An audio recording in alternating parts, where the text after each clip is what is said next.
This is the American Law Journal. CEOs on Wall Street, in the auto industry, big pharma, listen up. Federal prosecutors say they're coming after you. We'll see. Good evening, I'm Christopher Naughton. Welcome to the American Law Journal. Just last month, the Justice Department issued new guidelines for its prosecutors. If there's corporate crime, go after corporate execs individually. Is it bluster? Does it have teeth? Is it political? Is it too little, too late? Gina Passarella with the Legal Intelligencer has this.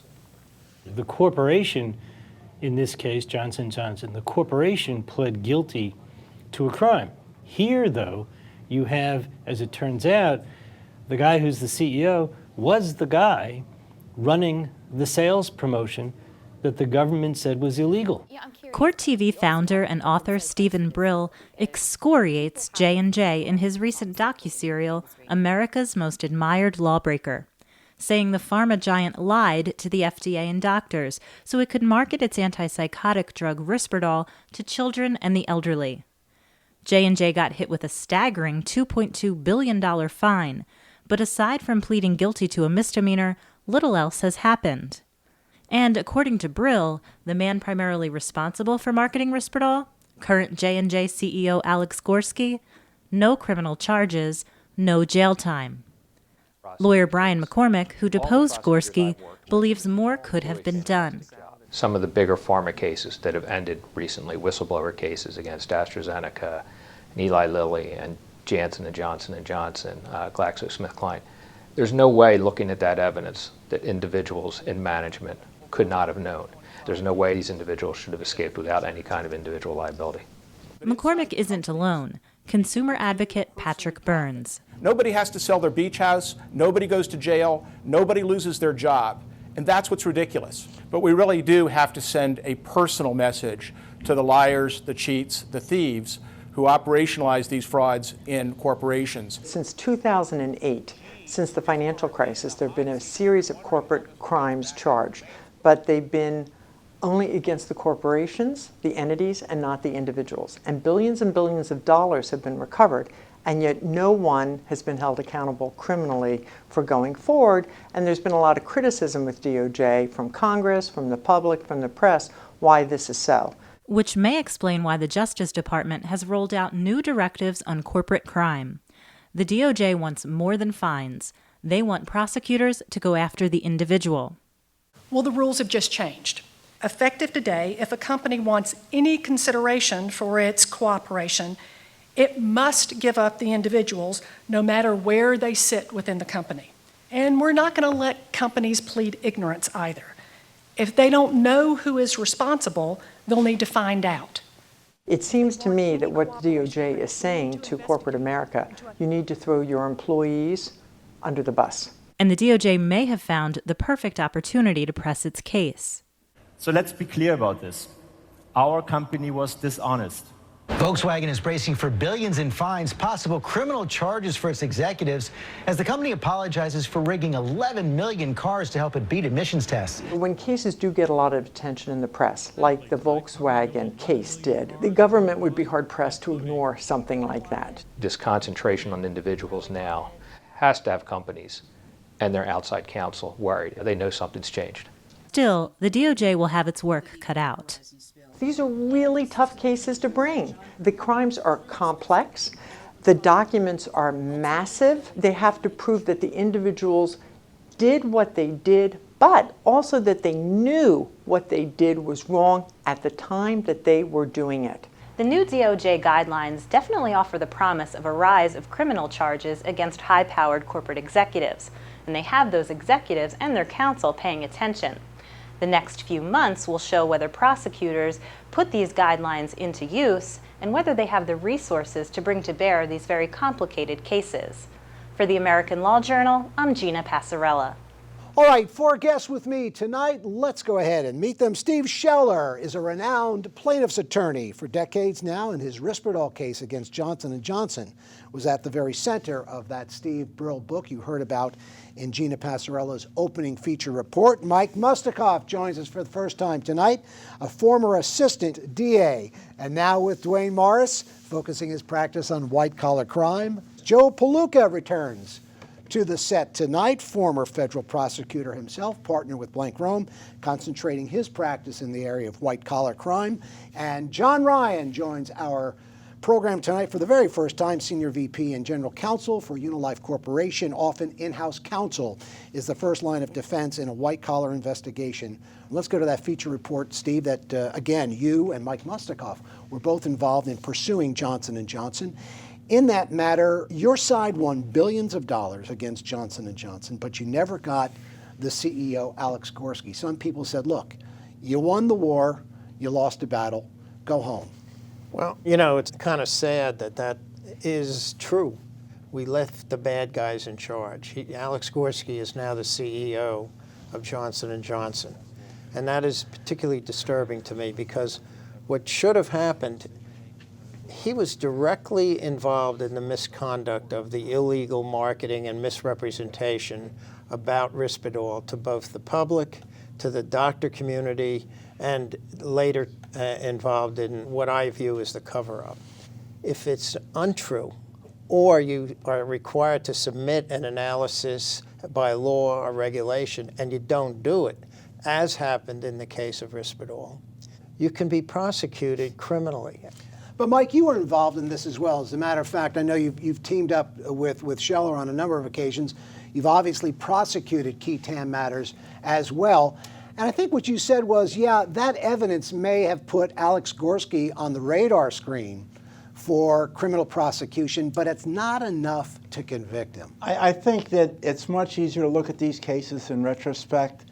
The recent September 9th memorandum from Deputy Attorney General Yates says that before any cooperation credit is given to a company, they have to give up individuals. And what I would suggest is that's going to change the chemistry of these cases from the very outset.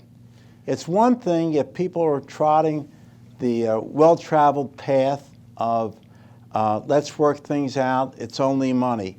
It's a much different thing when corporate executives are in the dock or have a fear of being in the dock, and then their willingness to cooperate or provide discovery or make themselves available becomes non-existent. Was there a time in American history, Mike, and again, I don't know if you're a legal historian or not, where prosecutions of individuals, of corporate CEOs and corporate executives was more commonplace and we've lost touch with that in the 21st century? Well, I can't say that it's ever been much different.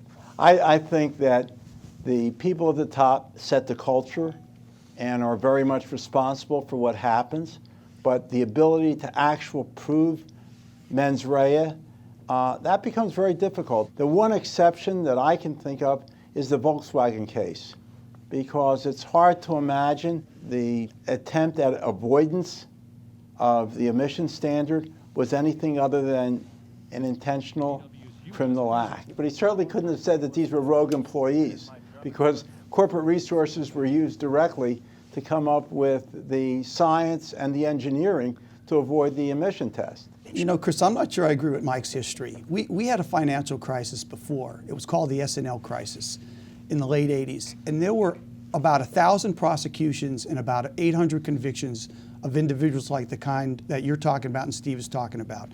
And when I was a prosecutor, we were taught we don't charge corporations. We charge people. So people like Mike Mustokoff would come into my office and say, well, let the corporation take a plea.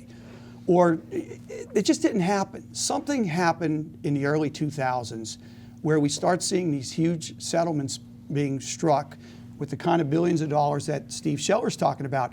But I don't think this aspiration of charging individuals has changed one whit. In fact, there's a memorandum that goes back to at least 1999 when Eric Holder was a Deputy Attorney General. It's the Federal Principles for Prosecution of Business Corporations. The last version of that memo from 2008, the so-called Phillip memo, he was another Deputy Attorney General, that memo said, only rarely will individuals not be prosecuted, even in the face of a corporate plea. So I don't really know what's changed except the fact that people aren't bringing these cases. Wait a minute. What's changed is the people in the sales force, for example, who engaged in the misconduct, not only weren't turned over to the federal government for prosecution, they became promoted and rewarded. Let's take Gorsky himself. Gorsky comes out of Janssen and Company. We have photographs of him standing there rewarding one of the key operatives in the misconduct of illegal marketing and mass misrepresentations about these drugs to vulnerable children. Here's Gorski giving the guy But giving someone award. an award is not mens rea. It's not the criminal intent that Mike Mustokoff was just talking about. Well, but that's I've not never, the smoking gun. Even the salesman's not prosecuted. No one was prosecuted. Steve, that's not quite true. The salesmen were prosecuted, and as a result, they were acquitted because the jury felt some sympathy for these guys who became the fall people for the large corporate executives. And to answer Joe, I think the big difference between the cases that I defended in the savings and loan industry and a company like Lilly or Johnson & Johnson is the level of the individual. So it was one thing to be a president of a local savings and loan, and quite another to be the president of a Fortune 50 company. John Ryan, if the DOJ, even if they're not really changing their policy, if you believe Joe Poluka, and it's just more of the same, but just ratchet it up a bit, saying that they're going to be coming after corporate execs and looking at CEOs, doesn't that get you a little skittish? Not because your corporation may have done anything wrong, but that can open the door for a witch hunt? Well, a couple things. One, I've had the benefit of working for two CEOs who, to pick up on what Mike said a moment ago, set a great tone in terms of doing things the right way. I think that if you were in a situation where you had a CEO who wasn't setting that tone, and as Mike mentioned earlier, the VW case, a case like that I think does cry out for criminal prosecution. I think you have an easy case of mens rea there. I do get a little concerned when I hear some of the folks in this show start talking about going after people where you're not able to prove mens rea. I've encountered very few situations, and I've been a prosecutor, I've been in private practice, actually with Mike at Duane Morris. I've met very few people, it's always been a criminal practice before going in-house for me, who woke up that morning intending to do something wrong. I'll put aside the VW case for a minute, but I think when you have someone who is in a tightly regulated industry, making business decisions day in, day out, I think it's real hard to have a case where you, an indictment's easy, but getting a verdict at trial where someone is convicted, that's hard with the beyond a reasonable doubt standards. I also think it's been acceptable behavior in the past. It's much less likely to be considered criminal behavior. Take the tobacco executives. For how long were they able to get away with the advertising? Much of it false, but much of it clouded by murky science.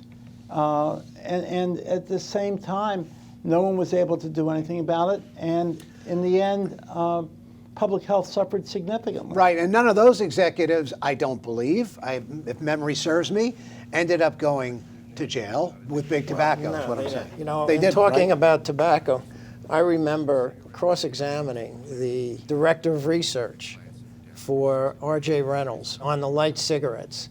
And I asked him under oath in a deposition, are light cigarettes safer in any fashion than regular cigarettes? To which he said, there's no way to show that, and it's not, I can't prove that. Yet everybody knows that's what they were doing out there. What happens, and Mike has a good point, a concept, an accepted way of misbehavior went on. And that's exactly what happened with these drugs that we're talking about, Risperdal, Seroquel, Zyprexa. They just accepted it, and it was let go. No one prosecuted it. One of the reasons I think there's a problem, and I know this is in the new code that's planned, is the U.S. attorneys need to be willing to talk to the plaintiff attorneys at length to see where we can work together. Now, let's make this clear for people watching tonight. Often when there has been some bad behavior in a corporation, someone blows the whistle on the inside, they don't necessarily go right to the Department of Justice or to some criminal law enforcement authority. They'll go to a plaintiff's attorney. And quite frankly, it is the plaintiff's attorneys who will marshal the forces, gather the evidence, and then present it to the Department of Justice, to the United States Attorney's Office. And Chris, at least in the Philadelphia office, when Steve Sheller walks in with the key town whistleblower, he's going to see a civil assistant United States attorney. Right. That civil assistant United States attorney is going to make a copy of whatever Steve brings in, walk it across to his colleague on the criminal side of the office. I mean, I agree with Mike. These companies are huge compared to the local SNLs that crisis in the late 80s. But that's no excuse for assistant United States attorneys not to get their hands dirty with the evidence and work their way up the chain. Joe, and I think one of the issues that you have to deal with is one of resources. And so the tool may be there, but are the arms and legs there to pick that tool up and use it? But Mike, in some instances, plaintiffs' firms are bringing them this evidence not on a silver platter, like Mr. Sheller likes to say, on a platinum platter. So when we talk about resources, I mean, hasn't a lot of the legwork been done for the prosecutor by the time they pick up the case? Can I jump in for a yeah, second? sure. Go ahead, John. Jump back to when I was a prosecutor. I was always very skeptical and would try and understand why someone was bringing me a case when a civil lawyer would come and say, I'd like to have this person prosecuted. Particularly when they were marshaling the evidence, I knew they weren't always bringing evidence to me in the same way I would do it, which is to try and look at it in a fair and balanced way. And with all respect to to Mike and Steve here, they're in the business of trying to make money off of these cases. And at least when I was a prosecutor, I would look at those things somewhat skeptically. And I think the point about having the arms and legs to be able to evaluate it fairly, this is not a civil case you're talking about. The power to bring criminal charges against someone, particularly with the resources of the largest law firm in the world, that is the U.S. Department of Justice, is a very, very big power. And I think you need to exercise it very judiciously. And I think if someone's bringing to me a set of facts where they have an economic interest in the outcome, and that's the case of a... And yet, John, they're treating it often like a civil case because, again, no one's prosecuted. I'm a former prosecutor. What did we do? We put people away. But if they're really just going after the money, they start looking more like the civil trial attorneys that, you're castigating somewhat tonight. Don't they start playing the same sort of role? Let's go and get the money. Let's retrieve it for the government. We look like the good guys. That's the problem. The prosecutors need to get away from that. They need to give credit where credit's due. Steve Brill, in his new book, points out that not a single key TAM case would have been successful if the work wasn't done by the private bar attorneys like me and Mike. And the important thing is they need to be talking to us. Right now, I got so disgusted with what happened in Risperdal, I filed my own pro bono petition to revoke the approval of Risperdal for children. Well, you know what's happened? No standing. I have no standing to do it. Worse yet, 4 U.S. attorneys, talking about a waste of resources, 4 U.S. attorneys are defending the FDA's refusal to do anything about it. And me having no standing. That is a waste of resources. It is wrong. It must be stopped. And I think it's time, once and for all, that we work together with the Department of Justice, whether they don't like the fact that a key TAM case may produce a reward for a whistleblower. We want to make this stop, and it isn't going to stop if that attitude continues. Chris, there's something to the resource point, and Mike hit it. I don't think it's quite as easy as Steve says. You walk in, an assistant U.S. attorney gets assigned, and lo and behold, we're going to have this big case. Particularly after 9/11, the FBI is almost always the lead investigatory agency on these huge fraud cases. They have shifted their resources way in the direction of anti-terrorism activity. You see fraud cases brought by postal inspectors.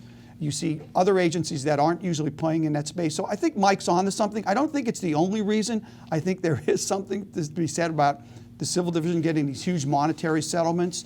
But I think the resource piece that is a bit of what's going on here. Right now, it seems to me, Joe, and you're closer to the prosecutor's office than I am in terms of years anyway. But between cybersecurity, terrorism, foreign espionage, and hacking, the resources of the FBI are stretched very thin. Congress has been unwilling to give Department of Justice any additional funds. They've cut back on the IRS. So, Mike, are you saying that maybe we should feel lucky that at least between the DOJ and civil trial attorneys, you're getting money back for the government, if not getting criminal prosecutions? Well, I wouldn't call it lucky, but I think that there's got to be an injection of realism in all this. Well, and I think that there has to be a recognition of a limitation of resources and a prioritization. But here, Mike, here's the thing, just to finish the point, not only is it a question of getting money? Many times it's a question of cease and desisting, and in the environmental cases, cleanup. And so there are a lot of different competing important public interests in each one of these cases, and each case has to be looked at on a fact-specific basis. There's no doubt that there is a resource issue, and I think everyone here on the panel agrees with that tonight. However, the public looks at the Wall Street meltdown. We're talking about 6, 7, 8 years ago. Nobody went to jail there. We're looking at the auto industry and what happened with GM recently. Nobody goes to jail. Let's go ahead and listen to Greta Van Susteren, and let's take a look at what she had to say on Fox News recently. I got hoodwinked by the new Attorney General, Loretta Lynch. What a phony. Last week, right here on the record, I praised her for her then announced new Justice Department policy to hold individuals, not the corporations, but individuals accountable for corporate wrongdoing. Just hours ago, the DOJ cut a deal with General Motors for failing to disclose a known ignition switch flaw in its cars that killed 124 people. And what's the deal? GM has to pay $900 million. But get this. Not one of the corporate executives who did this, leading to 124 deaths, has been indicted. No handcuffs, no perp walk. So, did we get betrayed by the new Attorney General? I don't think you want an Attorney General that's reacting on 10 days' notice to Greta Van Susteren screaming at the television. I don't think that'd be a very good system of justice. In hearing the earlier comments, and I'll tie it into the point about what Attorney General Lynch has come out with, I'm not sure that corporate executives fear the Justice Department any more than they fear capable plaintiffs' lawyers like the folks in the panel tonight, who can drive huge, often billion-dollar settlements or verdicts. And I think the plaintiffs' lawyers in the show tonight, I think, are underselling a little bit their ability to change behavior. You know, I represent a 1-year-old baby whose mother was 19 when she was killed in one of these General Motors cars as part of the mess-up. You can't tell her parents that nobody is going to jail for what they did to their daughter.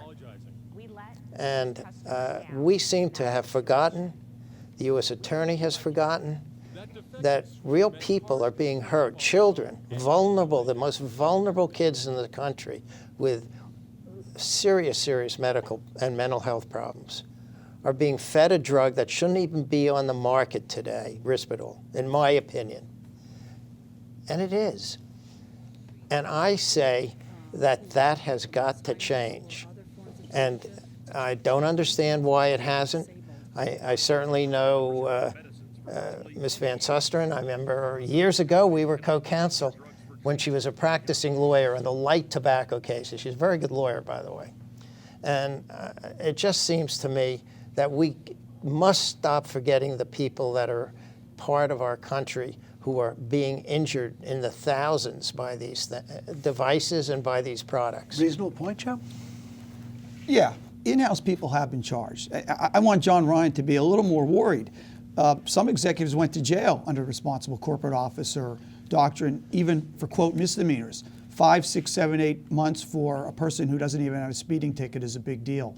But I think, to Steve's point, these cases can be made, but they're complex.